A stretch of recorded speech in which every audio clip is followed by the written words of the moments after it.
জানাই secretary of state, আমেরিকাতে অনেক উচ্চ পদ হয় সেক্রেটারি অফ স্টেট, এবং সেই জায়গা থেকে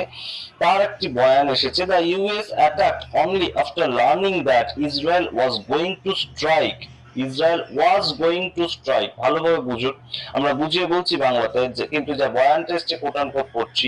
Israel was going to strike and fearing Tehran would retaliate against US forces. অর্থাৎ এই যে সামগ্রিকভাবে বয়ানটা এসে গেল, তার মাধ্যমে কি প্রমাণ হয়ে গেল বলুন তো? আমেরিকাকে ইরান কখনোই আঘাত করেনি প্রথমে, ইরানকে বরঞ্চ আমেরিকা গিয়ে আঘাত করেছিল, কারণ তাদের কাছে ইনফরমেশন ছিল